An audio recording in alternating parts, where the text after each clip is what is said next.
Bonjour à tous, merci de nous retrouver pour ce nouveau numéro de VIP. Aujourd'hui, j'ai le grand plaisir, la grande chance d'avoir sur ce plateau un invité, un artiste peintre. Il est d'origine yvelinoise, il y a passé quelques années. Il s'appelle Olivier de Mazières. Olivier, bonjour. Bonjour Véronique. Comment ça va? Ça va très bien, hein. Je découvre 50 ans de Yvelines où je viens pas souvent. Il était temps parce qu'on est quand même pas très loin de Versailles. Ouais. Voilà, ça veut dire que vous n'avez pas fait vos études à la fac de Saint-Quentin. Mais on y reviendra après sur vos études. Donc, Olivier de Mazières, vous êtes un peu fébrile là parce que vous préparez une exposition. Ah oui, c'est ça, monsieur c'est installé, c'est bon. Ça va? On est tranquille. Est bien, ça me plaît beaucoup. Alors, cette expo, on va le dire tout de suite, ça sera fait. Ouais. Elle a lieu du 13 au 23 décembre. Voilà. Hein. Et c'est une galerie parisienne. Qui est, dites-moi tout. Qui est 9-11 rue de Vintimille. C'est dans le 9e. C'est dans le 9e, en bas de la place Clichy, en fait. Voilà, un chouette quartier. Un quartier très sympa, oui, très vivant, en fait, et assez jeune maintenant. C'est devenu plus jeune qu'avant, oui. Ça, c'est boboisé. Et moi, j'ai mon atelier... à côté? Place Clichy, oui, derrière la place Clichy. Ah, extra. Alors, c'est même ouvert de 11h du matin à 20h. Oui. Imaginez-vous. C'est un peu les horaires... classique monde, des galeries. Voilà. Très bien. Alors mais même le dimanche, par contre. Ça, même pratique, le dimanche, ça c'est pas rien. On n'a pas beaucoup de temps. Hein. Oui. Alors, tout ça, pour justement, à cette occasion, moi j'ai envie de faire mieux connaissance avec vous. Je sais quelques petites choses, mais pas tout, et je voudrais tout savoir. Non, j'exagère. Alors, donc, vous avez passé quelques années à Versailles. Vous êtes arrivé à quel âge? Écoute, je suis arrivé en 4e, donc je dois 13 ans, 13-14 ans. Oui, 13-14 ans, oui. À Versailles, en venant d'où? Alors, mon père était préfet, donc on se promenait beaucoup dans mon enfance. D'accord. Et à un moment, il a fait une carrière à Paris, dans les ministères. Et du coup, on s'est installé à Versailles. D'accord. Et moi, j'ai fait mes études au lycée Hoche, et jusqu'à la prépa HEC, en fait. Prépa HEC. Et après, HEC. Et HEC dans la foulée. Encore dans les Yvelines, ouais. Alors, c'est ça qui m'interroge.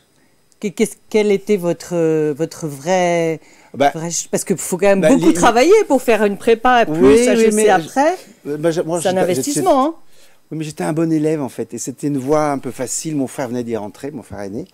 Et puis... Vous êtes 3 garçons. En fait on est 3 frères.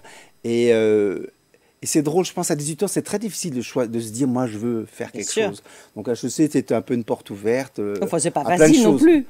Oui, mais pour moi, c'était assez facile. Je suis rentré à 18 ans à HEC. Hein. Je suis rentré fou, ouais. Mais à l'époque, on y rentrait en 1 an de prépa. Je pense que c'était moins lourd qu'aujourd'hui, les prépas et tout ça. Et puis, par contre, arrivé à HEC, là, je me dis, il y a un petit problème. Je suis pas sûr que ça m'intéresse. Le business, ça m'intéressait pas, en fait. Non. La vie, ça m'intéressait, mais... Et puis moi, c'est un truc bête, je suis très claustrophobe. Je supporte pas d'être enfermé longtemps dans un bureau. La vie de bureau, ça me va pas du tout. Et à l'époque, à HEC, je faisais beaucoup de sport, en fait. C'était une super école faire du sport. Et puis l'histoire, c'est que mon père était un peintre amateur. Ah, déjà. Un peu un peintre raté. C'est-à-dire que c'était vraiment un sous-préfet qui, tous les dimanches, se peignait très bien. Du dimanche. D'où l'expression. Oui, mais alors il était passionné. Il était plus qu'un peintre du dimanche parce qu'il était vraiment passionné et assez frustré, au fond, de ne pas en faire plus. Et du coup, c'est vrai qu'on a beaucoup visité d'expos jeunes, on a beaucoup fait même de galeries. Moi, le Louvre, j'ai découvert très tard. Le Louvre, j'ai découvert assez âgé. Jeune, on est dans les galeries beaucoup plus contemporaines. Et moi, donc, j'avais l'amour de la peinture. Depuis l'enfance, ça m'intéressait beaucoup. Mais je n'imaginais pas en faire ma vie, en fait. Est-ce que vous dessiniez déjà? Alors, j'ai un truc bizarre, je dessine pas. Je dis ça en rigolant, mais en fait, c'est un truc tout bête, c'est que mon père, justement, dessinait très très bien. Ouais. Et moi, je voulais faire de la peinture, et il me passait son temps à me dire, mais tu sais pas dessiner, tu n'y arriveras pas. Merci. Pas très sympa. Mais et en fait, j'ai su des années après qu'on lui avait dit ça, enfant, à lui. Il faisait que répéter ce qu'on lui avait dit. Alors que lui, il dessinait magnifiquement. Et du coup, moi, j'ai dit, je vais faire la peinture quand même, sans dessiner. Je passais directement à la peinture. Et pendant des années, c'était même un bizarre truc de pas dessiner, pas aimer dessiner. Et puis au Beaux-Arts, donc après HEC. Pendant quelques années, j'ai cherché ma vie. Mes parents m'ont coupé les vivres. J'ai dû bosser pendant 3-4 années. Parce qu'ils n'étaient pas d'accord que vous fassiez les Beaux-Arts. Ils sentaient que j'allais faire autre chose que la voie normale. Ils vous sentaient sortir du chemin. Ils sentaient que le gars, chemin. Il n'a pas envie de faire l'ENA comme les autres. Voilà. Et donc, j'ai pas fait l'ENA. Et puis, je me suis mis à peindre. En fait, à l'époque, on avait l'armée. C'était vachement pratique. Oui. Donc, enfin, pratique. Pendant 2 ans, je suis parti. 1 an et demi, je suis parti en copé. Et là, en copé, je suis arrivé à Stockholm, un peu par hasard. Mais j'aimais l'Europe du Nord. Je connaissais un peu l'Europe du Nord. Et là, j'ai peint. En fait, j'étais assez seul. Ah, ça y est. J'ai commencé à vraiment peindre. J'ai fait 3 expos à Stockholm à 20 ans. C'est incroyable, ça. Les Suédois adorent la peinture. Ils ont un très fort rapport à la peinture. Il y avait un bon public. Bah, c'était en tous les cas... Aussi, quand on est expat, on fait des trucs bizarres qu'on ne ferait pas dans son pays facilement. Voilà. Et rentrer en France, bah, j'ai continué un peu à bosser dans le marketing pour gagner ma vie. Mais très vite, je voulais faire autre chose. Et là, j'ai commencé à travailler avec un metteur en scène d'opéra que j'avais rencontré. J'avais voulu être son assistant en me disant que j'allais faire un métier artiste et gagne-pain et la peinture à côté. Avec les décors et tout ça. Et je me suis rendu compte que c'était pas du tout... Je n'étais pas fait pour l'opéra du tout. Je suis pas fait pour le théâtre. J'aime pas être enfermé. Et toujours. En fait, au théâtre, on peut être dans la nuit de 8h du matin à minuit. Hein.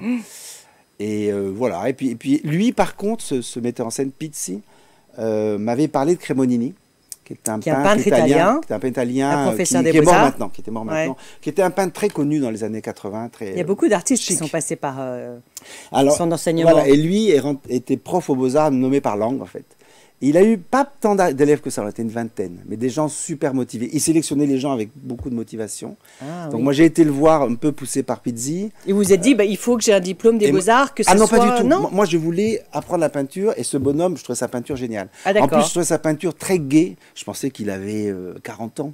Moi, j'en avais 20, 25, et en fait, il en avait 60. Sa peinture était très gaie. Et c'était un super pédagogue. Et lui, il m'a fait venir, regarder mon travail, il me renvoyait, allez travailler chez vous, revenez. Et au bout de 6 mois, il m'a dit, moi, je veux bien vous prendre comme élève, mais rentrer à l'école. Moi, je voulais plus faire d'école, j'étais en rupture. Vous aviez une overdose d'études Bah oui, d'études, ouais. Et du coup, je suis rentré aux Beaux-Arts, j'ai passé le concours d'entrée. Assez facilement, les gars au concours ils m'ont dit, vous avez fait HEC, tirez-vous, vous êtes dingue. Mais oui, vous deviez être un ovni. Je crois que c'est un peu unique même dans l'histoire d'HEC. Ouais. Oui, j'imagine. Et je dis, mais non, je connais Cremonini. Ils ont été le chercher. Oui, je le prends, il travaille beaucoup. Bon. Et je suis rentré à l'atelier et j'ai passé 5 ans avec lui quand même. Donc finalement, pour quelqu'un qui ne voulait pas reprendre d'études, vous avez rempli pour 5 ans. J'imagine. Oui, c'était vraiment complètement d'autres formes d'études. Mais là, est-ce que vous avez dû ressentir en fait, quelque chose d'incroyable? En fait, il y avait aussi, on était tous passionnés par la peinture. Les autres élèves, il y avait beaucoup d'étrangers. Il y avait des Grecs, il y avait des Japonais, il y avait des Allemands, Américains. Donc on était une vingtaine, mais très internationale. Et il avait sélectionné au fond des gens qui avaient souvent fait d'autres métiers, d'autres apprentissages. C'est drôle ça. Oui, il n'était pas. Ça l'intéressait des gens. Il y avait une femme qui venait de trucs médicaux, il y avait des musiciens, il y avait des gens qui venaient à la peinture un peu atypique. Qui avaient un parcours atypique. Mais très, très, très. Du coup, d'autant plus Alors, déterminé. Coup, voilà. Et moi, à HEC, je ne savais même pas ce que c'était. Hein. Il n'avait jamais compris ce que c'était. Il avait compris que c'était des études un peu business. Aux études culturelles. Voilà. Non, il m'avait mis comme Massy l'atelier, c'est-à-dire celui qui gère un peu les fonds de l'atelier. Donc, il avait quand même compris que je pouvais un peu faire ça. Et puis voilà. Et je pense que c'est grâce à lui que j'ai pu... j'ai développé un apprentissage technique assez traditionnel. Donc vous avez dessiné là? Alors un jour, il m'a dit, mais pourquoi vous dessinez jamais? Alors je lui ai raconté l'histoire de mon père. Et c'était très curieux parce que lui, son père aussi était un peintre amateur. Et c'était très touchant. Après, on a eu un autre rapport en fait. Il a connu mon père d'ailleurs. Et c'était très touchant parce que... Mais il m'a dit, mais c'est con, vous dessinez très bien, mais avec le pinceau. Mais voilà, c'est ça, avec un autre outil. Mais votre toile, on voit qu'il y a du dessin. C'est très dessiné. Pas de l'abstrait, c'est très dessiné, on est d'accord. C'est dessiné avec la couleur, en fait, c'est ça l'histoire. C'est-à-dire qu'il n'y a pas de... En fait, c'est l'abstraction... directement avec la couleur. Voilà, c'est l'abstraction... Pas de trait. C'est l'abstraction du trait noir sur blanc qui est trop abstraite pour moi. En fait, quand on dessine avec la couleur, donc moi, je dessine beaucoup avec des pastels. Ouais. Donc c'est déjà c'est gras, c'est des couleurs, et on peut les étaler, on peut les diluer. Voilà, il n'y a pas de contour. On cherche le contour avec la couleur. Tu vois, c'est pas un contour. C'est un contour il vient plutôt de l'intérieur. Voilà, c'est ça. Il n'est pas déterminé à la base. Et parce qu'on n'oublie pas que vous êtes claustrophobe. Voilà. Vous n'avez pas envie d'être dans une boîte. Oui, c'est ça. Je suis verso, il paraît que c'est pareil. Et puis l'autre chose, c'est qu'en fait, ça permet d'abord de dessiner la lumière, d'aborder l'ombre et la lumière. Qui est très importante de votre œuvre. Et moi, c'est ça que je regarde en fait. C'est ça qui me permet de dessiner aussi, de comprendre l'espace, c'est la lumière. Et ça, Cremonini, c'était son enseignement. C'est comme ça qu'il vous enseignait. C'est un Italien aussi pour ça. Et voilà. Bon, alors, maintenant qu'on connaît le début, D'où je viens. d'où vous venez, voilà. Donc, depuis tout ce temps-là, depuis 90, donc vous êtes diplômé Alors, voilà. des Beaux-Arts. Et j'ai fait ma première expo en Très vite. 90, voilà. Et depuis, j'ai toujours Tous les vécu de ans. ma peinture. Ouais, vous vivez de votre peinture, Mais c'est depuis quand même 30 assez ans, voilà, rare. Ouais. oui, oui, c'est une chance. Et c'est pas toujours très organisé. Je me suis aussi j'ai organisé souvent mes expositions moi-même. J'ai trouvé, squatter des lieux, envahir des lieux bizarres. J'ai envahi des usines, j'ai envahi des endroits bizarres.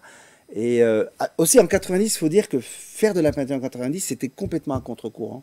C'était un peu, excusez-moi, has-been. Oui, complètement has-been. On est d'accord. On peut le renvoyer tout le temps. Il fallait faire des vidéos, il fallait faire des installations, voilà, des happenings. Ouais, ouais. C'était Vous assez êtes violent. resté dans votre ligne. Ouais. Ah mais moi j'avais été élevé dans l'art contemporain en fait, et la peinture me fascinait comme une chose mystérieuse en fait, et aussi une chose en fait c'était une chose assez simple qui m'intéressait. C'était vraiment, je voulais pas me disperser en fait. En fait peut-être à HEC m'avait fait disperser dans plein de trucs, le droit, la compta, tout ça qui m'intéressait pas. La peinture ça me plaisait comme la peinture. Ouais. Et donc, je n'ai pas voulu sortir, oui. Et puis, bon, j'aimais vraiment la grande peinture classique, je la connaissais bien, finalement. Et comment vous définissez votre style, votre peinture?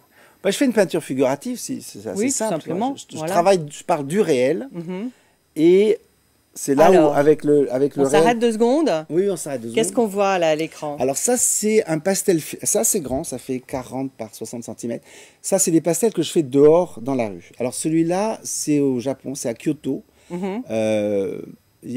Moi, j'ai toujours voyagé pas mal, mais par amitié. C'est-à-dire qu'on m'a emmené quelque part, on m'a invité quelque part. Oui, vous n'arrivez pas sans connaître personne. Bah, si quelqu'un vous invite. Oui, puis surtout, en fait, les peintres, souvent, on a besoin de travailler tout le temps. Donc, partir voyager pour se bronzer, c'est pas notre truc. Mais là, il y a un jeune qui vit à Kyoto, à Tokyo, que j'avais rencontré au théâtre, d'ailleurs, par des amis, et qui m'avait dit, viens me voir, viens me visiter. Et moi, j'ai toujours aimé la culture japonaise. Ça, vraiment, ça me fascinait. Donc, je l'ai rejoint là-bas, j'ai passé 3 semaines. Et là-bas, j'ai rencontré des Japonais extraordinaires qui sont une famille, en fait, qui gère des très grands temples. C'est des dignitaires bouddhistes. Cette femme qui est vraiment devenue amie, son mari est cardinal en gros et son fils est évêque. C'est incroyable. On ne comprend pas comment ça marche. Donc le mari dirige. Enfin, c'est le gratin. C'est le gratin, oui. Mais c'est le gratin de ce monde-là. Oui, oui, je comprends bien. Et donc lui, le mari dirige un grand temple impérial à Kyoto et le fils à Miyajima un temple sur une île. Alors le temple de l'île est magnifique. L'île est très célèbre. C'est un espèce de Miyajima, c'est comme un méga Mont Saint-Michel au Japon. C'est une île de temple très belle. Donc vous aimez. Ils m'ont invité là-bas et j'ai exposé là-bas. Et du coup... Vous étiez en résidence? Vous avez là-bas? Alors voilà, ils m'ont dit, mais viens quand même 10 jours à Miyajima travailler parce que les gens vont montrer des choses de Miyajima. Je dis, c'est bien, du coup on a fait l'exposition à Miyajima. Il faut dire que Miyajima, c'est entouré de parcs à vitres. Et moi, ça vous a rappelé quelque chose, à mon avis. Voilà, une partie de l'année, je vis à côté de Sète, où j'ai un mas ancien, où il y a beaucoup de parcs à vitres. Donc les Japonais, ils avaient vu cette histoire de Sète, des parcs à vitres. Ouais. Donc j'ai emmené à Miyajima des tableaux sur les parcs à vitres français, et eux, ça les fascinait. Et enfin, ça les intéressait beaucoup. Oui. Et puis j'ai dessiné là-bas pendant une dizaine de jours. Et après, j'avais dit, moi j'aimerais passer une semaine à Kyoto dans le temple impérial. Et donc j'ai eu la chance, après pour les Japonais c'était dingue de vivre là, au Ninnaji, parce que très peu de gens vivent dans ces temples. Alors ce tableau, on en a parlé ou pas? Alors ça c'est le pastel que j'ai fait dans les rues de Kyoto, puisque pendant une semaine je me suis baladé en fait dans les rues de Kyoto. Avec votre matériel sous le bras? Alors c'est un sac à dos, une centaine de pastels en couleur, et des cartons qui sont déjà préparés en couleur. Alors ça veut dire quoi à tempura? La tempera, c'est... Tempura, c'est un truc qui se mange. Non, mais c'est un truc qui se mange, ça c'est japonais. Non, la tempera, c'est un mot pour faire joli de la peinture à l'eau. C'est n'importe quelle peinture à l'eau. C'est comme quand on colle et qu'on dit qu'on... Au lieu de coller, on maroufle. Oui, voilà. C'est ça, c'est votre petit vocabulaire à vous. Oui, mais c'est surtout les galeries, les gens comme ça. Après, tempera, il y a la tempera à l'œuf, voilà. Et ça, moi, je prépare les fonds avec une peinture vinylique, en fait. C'est-à-dire, en fait, je fais des grands cartons, plein de taches. Je m'amuse à faire plein de taches, un peu Pollock. Et après, je les redécoupe en fonction de ce que je regarde. Non, en fonction de ce que je regarde. C'est-à-dire, je prépare des cartons. Parce qu'au fond, la peinture à l'huile ne se fait pas sur du fond blanc. Mais oui, il faut préparer. Elle se fait sur des fonds colorés pour être efficace. Mais alors attendez, pardon, parce que là on est sur le pastel gras. Oui, mais le pastel gras, c'est comme de la peinture à l'huile. Ah d'accord. C'est de la peinture à l'huile en bâton. Alors on peut. Donc il faut préparer sa toile. Donc vous avez là, c'est du carton. Votre matériel, Voilà. vos cartons préparés. Et tu vois, le pastel gras, en fait, on peut le délayer avec de la térébenthine pour faire des endroits pas crayonnés. Puis on peut laisser la trace du crayon. Donc il y a une double matière. Il y a le fond derrière, en plus ou moins en couleur, et puis il y a les pastels dessus. Je ne sais pas s'il y aura d'autres images de pastels. Alors on va voir s'il y a d'autres images qui arrivent. Alors ça c'est, il y a plus j'ai de montré les deux à lumière, la là, suite. c'est pas la même heure. Hein. Ça c'est un grand tableau qui fait plus d'1,60 m, Ouais. qui est d'après ce pastel. Donc, alors c'est ça. Donc vous allez dans la ville, le village. Je voyage dans mes marcher. voyages. Et l'exposition, c'est une exposition sur les villes, puisqu'il y a dans plusieurs villes de mes voyages. Alors il y a quelle ville d'ailleurs? Je vous coupe. Alors comme il y a ça, on Kyoto saura. essentiellement. Kyoto, Il y a bien des grands sûr. tableaux de Kyoto. Il y a Tarragone, qui est une ville au sud de la Catalogne, ville très ancienne où on m'a prêté un toit en terrasse pour regarder la ville. D'accord. Il y a Tbilissi, qui En est Géorgie. la capitale de Géorgie, que j'ai découvert cet été avec des amis géorgiens, qui est une ville passionnante, très vivante. C'est une ville dans la montagne, il y a 1 million d'habitants, hein, qui est à la fois ancienne, moderne, c'est un peu la Movida. C'est une vraie ça pète. découverte. Ah Ouais. oui, c'est une découverte très gaie. Et puis il y a Montmartre, en fait, puisque Voilà. donc j'ai un atelier en dessous de Montmartre. Et cette année, il y a 20 ans déjà, j'avais travaillé dans la rue à Paris. Puis en fait, travailler dans la rue à Paris, c'est pas si évident. Hein, et j'avais Par un peu la rapport trouille au au monde, aux la touristes, bêtise. ouais. Alors ça, c'est un tableau de Tarragone, hein, justement. Ah, Voilà. et là? Et là, c'est 7. Là, c'est 7. C'est assez inventé. Ça, c'est voilà, ça, c'est mes vues de Paris que j'ai fait Montmartre. ce printemps. C'est Montmartre. Pareil, on m'a prêté un balcon. Et alors, j'ai fait Montmartre dans la rue et Montmartre des toits. Non. Donc ça, c'est des pastels aussi 30 par 40, Ok. faits au printemps. Alors, donc vous avez vos pastels, vous Ouais. rentrez dans votre atelier, et qu'est-ce Alors, qui se passe? Non, souvent, je fais une série de pastels pendant longtemps. Là, j'ai fait 15 jours de pastels à Paris, ou même 3 mois. J'ai D'accord. commencé en mars, j'ai suivi un peu le printemps. Donc, il y a un moment, je fais que des pastels, parce que c'est une espèce de... En fait, il faut aller vite. Pour saisir la lumière, il faut presque faire ça en 1 heure. Donc, c'est une espèce de gymnastique, et ça te concentre, et il faut essayer d'en faire tous les jours, en fait, et ils sont de mieux en mieux. Au bout de 10 jours de travail, plus on ils sont travaille, de plus en mieux plus... c'est. Plus on travaille, mieux Dans la c'est. foulée, ouais. Et puis on comprend l'espace. Et donc c'est pour ça que je m'installe vraiment longtemps à Tarragone. Je restais plus d'une semaine. Kyoto, je travaillais plus d'une semaine au même endroit. Tbilissi, pareil, je restais plus d'une semaine dans les rues. Et je voudrais y retourner à Tbilissi ce printemps. D'accord. Et puis après les tableaux, l'idée des tableaux, c'est beaucoup plus lent. Donc ils sont à l'huile. Ils sont à l'huile, mais toujours pareil. L'huile sur des fonds à l'eau. Je travaille sur des fonds à l'eau. Je les élabore à la peinture à l'eau. Et l'huile vient comme une espèce de dynamique plus chromatique, plus colorée. Parler de toile plus méditative. Oui, parce que que ça, sur le temps long. je mets des mois à les faire. Je mets des Et mois à vous les passez faire. d'une toile à l'autre. Oui, je fais plusieurs toiles en même temps. Donc d'après vos pastels. Voilà, la plupart du temps, c'est d'après ma vaisselle. Il m'est arrivé, autour de moi, plein de gens travaillent d'après photo. Ouais. Parce que c'est un outil pour tout le monde. Bien sûr. Moi, je trouve que c'est très raide souvent les tableaux d'après photo. Ça se voit que c'est fait d'après photo. C'est vrai. Mais oui, parce qu'en fait, d'abord, quand on travaille directement dehors, il y a une part inconsciente. Ça, c'est Tbilissi. On élimine des choses en vrai dans le vrai paysage. Moi, je me suis accroché à la maison devant. L'œil voit des choses. L'œil enregistre des choses, la main enregistre des choses. Et pas d'autres. Et pas d'autres. Alors que la photo, elle prend tout. La photo, elle prend tout pareil. Donc Sur c'est le ça, même plan, les ouais. peintres qui travaillent d'après photo, souvent après, ils ont un résultat, tout est Plat. pareil. Et c'est très lisible pour moi que c'est de la photo. Après, je dis pas que en même temps que je fais je travaille dehors, je fais des photos pour des fois avoir des souvenirs de c'est quoi ce détail-là, à quoi ça ressemble. Parce que ça, c'est quand même un peu bordélique. Et si je veux le faire, ça c'est 30 par 40. Si je veux le faire, le tableau final, il fait plus d'1,70 m de long. Il a un autre format d'ailleurs. Quand on change quand on change de dimension, souvent il faut changer le format. Parce que le format conditionne aussi l'image. Donc, en petit, on ne voit pas la grandeur exactement pareil. Ça ne donne pas du tout le même résultat. Là, le tableau final il est beaucoup plus long. La ville est plus longue. D'accord. Voilà. Mais c'est vrai que j'aime beaucoup travailler d'après mes souvenirs. Et il m'arrive de travailler uniquement d'après des photos, mais dans des conditions très spéciales.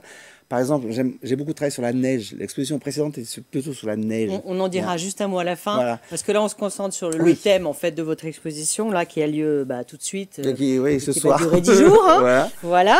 Après, vous avez un site, on peut retrouver. Voilà, là, Ouais. c'est la neige, Alors, parce que voilà. vous travaillez aussi. Alors ça, moi, j'aime beaucoup travailler en plein air. Ouais. Alors ça, c'est une autre technique. C'est vraiment les tableaux qui sont faits dehors, avec la peinture à l'huile, sur la même technique. Carrément. Carrément. Mais ça, c'est petit, ça fait 40 par 40. Donc là, j'ai besoin de la voiture. Parce qu'en fait, mon autre atelier, c'est la voiture. Parce que il faut, en fait, quand j'arrive, pareil, là, je vis en Suisse chez des amis souvent pendant plus d'une semaine, 10 jours. Et j'ai 50 toiles possibles dans la voiture. C'est des petites toiles avec des formats différents. Je me balade, je cherche l'endroit, je sors les toiles de la voiture, laquelle je prends par rapport au fond coloré, par rapport au format. Et là, il y a une boîte chevalet, c'est super lourd. Tu vois, il y a du matériel, c'est lourd, donc il faut quand même avoir la voiture. J'avais vu une exposition de Monet, j'avais lu un truc, parce que Monet, il travaille beaucoup dehors aussi, mais un peu plus grand. Pas mal des peintres des Yvelines du 19e. Voilà, et comment il faisait? Parce que des fois, il est perdu au bord d'une rivière, dans la Creuse. Et en fait, il y avait une lettre de lui très drôle qui expliquait qu'il arrivait quelque part, il trouvait un jeune costaud pour porter le matériel. Il avait un Sherpa. Mais oui, c'est ça. Donc un gars qui lui porte ses boîtes chevalet, 3-4 châssis pour se balader dans la montagne. Parce que c'est vrai que... Alors ça, cette technique de travailler dehors avec la voiture, c'est un truc... Et puis alors, on doit avoir un petit peu froid au bout d'un moment. Ah ça, c'était l'horreur. Parce que combien de temps on met pour faire un tableau comme ça? En vrai, après, vous pouvez le reprendre chez vous, non? Ces petites choses, je ne les reprends pas. Non, c'est pas fait pour. Non, il faut saisir le truc. En gros, je tiens 1 heure. Mais Monet, je ne sais pas comment il faisait. Alors Monet, il revenait sans doute plusieurs jours de suite. Oui, il faut aller vite. C'est ça qui est drôle dans ma pratique, c'est que il y a des moments où je dois aller très vite, c'est épuisant. Avec un matériau qui n'est pas fait pour, finalement. L'huile, c'est pas spécialement pour aller vite, si? On peut faire des notes à l'huile très vite. Oui, mais selon moi, c'est un matériau sur lequel on revient. Alors voilà, c'est l'autre version de l'huile. Voilà, mais on peut faire les deux. Okay. Non, l'huile, après, en vrai, c'est quand même une question de métier. C'est-à-dire que ça, travailler dehors à l'huile en 1 heure, réussir des trucs, j'y arrivais pas à 30 ans. C'est 30 ans de métier. C'est là qu'on voit l'évolution. Ouais. Oui, c'est aussi vous disiez, la plus pratique. On travaille et plus on est bon. Pratique. Ouais. Et alors dites-moi, ces thèmes, moi je trouve que, enfin, c'est peut-être pas terriblement dit, mais je le dis quand même, vos thèmes qu'on voit dans ces tableaux de ville, ce parking à 7, ces immeubles, on a l'impression que vous arrivez devant un lieu, il y a un camion, on voit un rétroviseur dans un coin d'une toile, ça. Alors moi je me dirais, c'est pas très très jojo quoi. Et en fait, vous en faites quelque chose de beau. Vous sortez de ce trivial, de ce quotidien hyper concret pour en faire une œuvre qui finalement, ça gêne plus. Quand on voit ça, ça fait partie du tableau, de la lumière, des couleurs. Vous comprenez ce que je veux dire? Vous êtes attiré par ça. Complètement. Mais c'est aussi parce que peindre... Par exemple, Sète est une ville très photographiée, très peinte. Il y a des coins ravissants. Si je me mets à peindre ça, allons à Venise, c'est ça. Alors que là, typiquement... Alors ça, c'est un peu un tout petit peu inventé, parce que quand je travaille en grand, là, c'est un parking sauvage à Sète qui est devenu un vrai parking maintenant, à l'entrée de la ville, où on se garait n'importe comment la nuit. Et moi, je trouvais cet endroit, il y avait des lampadaires, c'était incroyable. C'est un peu le film. C'était un peu glauque, ça faisait un peu peur quand même. C'est vrai? Oui. Il était quelle heure? Alors ça, c'est un tableau qui est très grand, et donc ça, je l'ai fait à l'atelier sur plusieurs mois. Mais j'ai travaillé dehors sur des pastels, donc je me rappelle, je me garais la nuit, et puis les voitures, tout d'un coup, arrivaient, ils me voyaient par terre, ils disaient, c'est qui ce gars? Ils avaient peur, en fait. Qui avait peur? Tout le monde avait peur. Non, mais les gens qui se garaient... Moi, j'avais pas peur, pas peur. Non, mais les gens qui se garaient... Il n'y avait pas de trafic, c'était pas un lieu pour... Alors, à l'époque, pas trop. C'était il y a quelques... Pardon. Non, puis... c'était un peu hors saison. C'était plus en période touristique, c'était en octobre, avant qu'il fasse froid. Et moi, c'était à minuit, je travaille dehors à minuit. Et ces pastels, j'en ai fait plusieurs grands tableaux.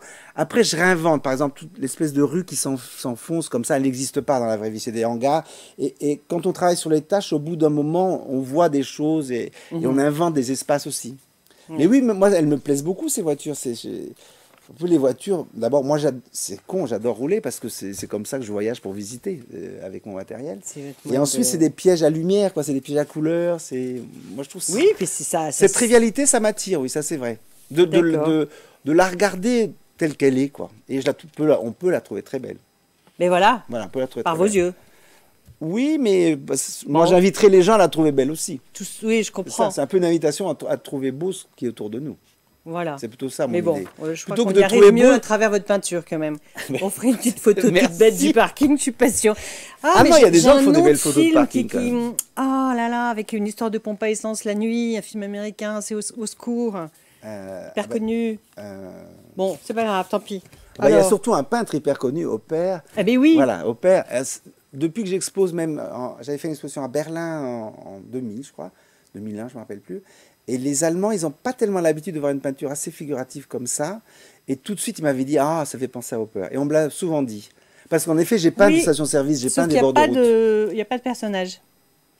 Alors, si, moi, j'ai des petits, moi, j'ai beaucoup, non, il y a Hopper, des petits personnages. Il y a des vrais grands personnages, oui, Hopper, d'accord. il est plus sur des scènes de personnages. Et moi, je mets de plus en plus des gens dans les tableaux, dans cette exposition. Il y a des petits personnages dans tous les tableaux. Des silhouettes quand même. Des silhouettes dans la rue. Mais je suis pas quelqu'un... En fait, j'aime beaucoup faire des vrais portraits. C'est l'un ou l'autre, voilà. Soit vous faites ça... Je fais des portraits, je fais poser des gens. Je fais des vrais portraits que j'aime beaucoup faire. C'est vrai? Ouais. Vous avez des commandes? Alors, j'en ai pas énormément, parce que ça se fait plus tellement. Ben non, oui, c'est ça. Ouais. Alors, moi, des fois, je demande à des amis de poser pour moi. En gros, il faut quand même poser 4 séances de 2 heures. 4 de 8. Oui, et les gens, c'est pas si long. Non. Et ça fait des portraits, c'est dommage, j'ai pas amené des portraits qui sont très figuratifs. Ouais. Moi, j'aime beaucoup faire des portraits. Et vous faites jamais d'expo de portraits? Alors, je l'ai fait une fois. Et ben la prochaine fois, vous reviendrez pour une expo de portraits. D'accord. On en après, il faut que je les arrache aux gens parce qu'ils sont plus chez moi, les portraits. Mais c'est votre problème, mon cher Olivier. D'accord. Bon, on se quitte sur ce magnifique paysage de neige suisse. C'est la vallée de Gruyère, c'est un endroit très beau, c'est un endroit que j'aime énormément, très tendre, très paysan en fait. C'est la Suisse que les gens connaissent pas, c'est pas la Suisse luxe quoi. Oui. La Suisse rurale, authentique. Très touchante, des gens très gentils. Bon, je crois que le temps qui nous était imparti est révolu. Un grand merci, plein de succès pour votre belle exposition, donc du 13 au 23 décembre. Et puis après, on peut aller voir sur votre site, rue de Vintimille dans le 9e, le thème différentes villes que vous avez parcourues à travers le monde. Et mon Instagram aussi, à mon nom. Et votre Instagram à votre nom, Olivier de Mazières. Voilà. Merci Olivier. Merci Véronique. Et bravo pour ce magnifique travail qui nous fait rêver. Bon, à bientôt. Merci de nous avoir suivis. À très vite.